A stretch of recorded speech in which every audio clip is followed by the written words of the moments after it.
We're the stars of our very own video game.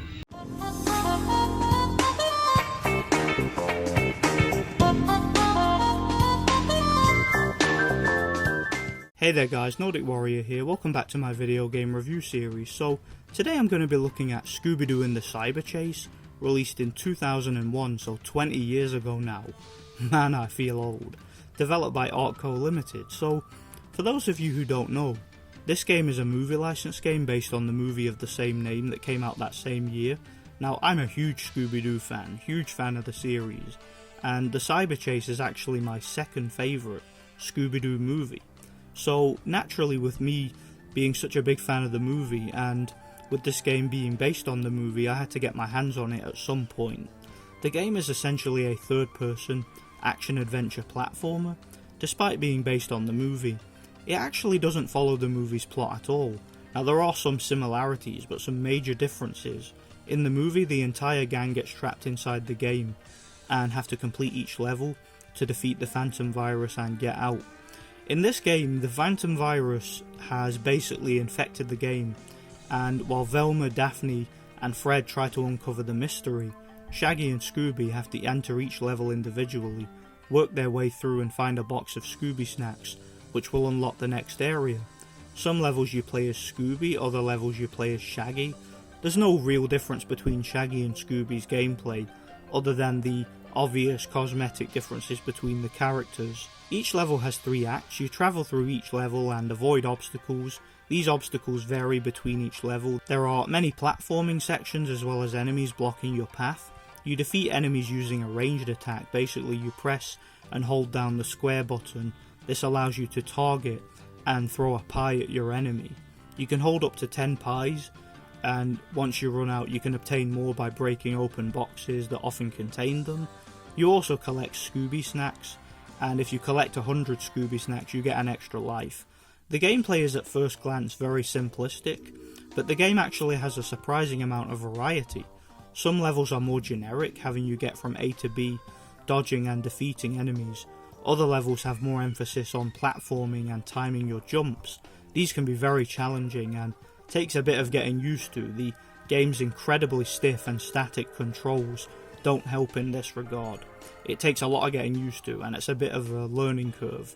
Other levels are more unique, like for example a skateboarding level or a sled level. Each level has their own theme, adding to the variety. For example, a snowy theme, a Japanese theme, ancient Egypt, and several others.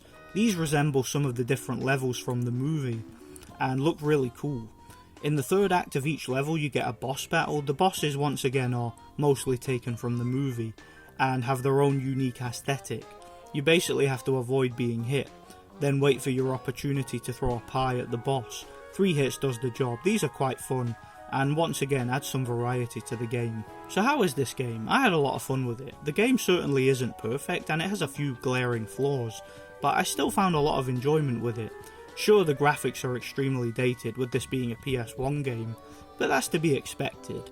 The character models are very blocky and the controls do feel very stiff, and that would probably frustrate a lot of modern gamers who are used to more fast-paced Twitch gaming.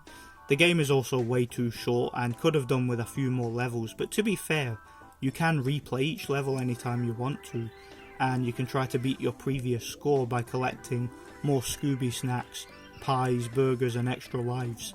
This gives the game some much needed replay value and is greatly appreciated by me. Another thing I like about the game is the voice acting and the dialogue, adding to the authenticity.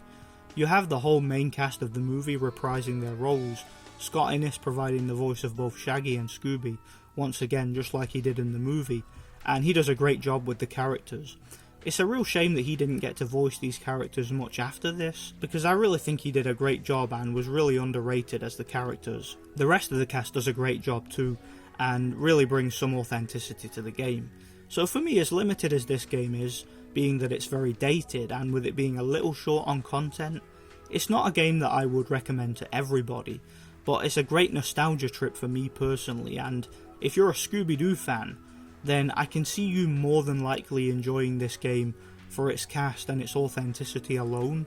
I really do think that the developers had a lot of passion for the game because they put a lot of effort into the level design and did their best to keep the game as fresh and as varied as possible. Some of the minor issues like the stiff controls and the dated graphics could put you off, but if you're willing to look past those technical issues and just enjoy the game for what it is, I could see you having a lot of fun with it.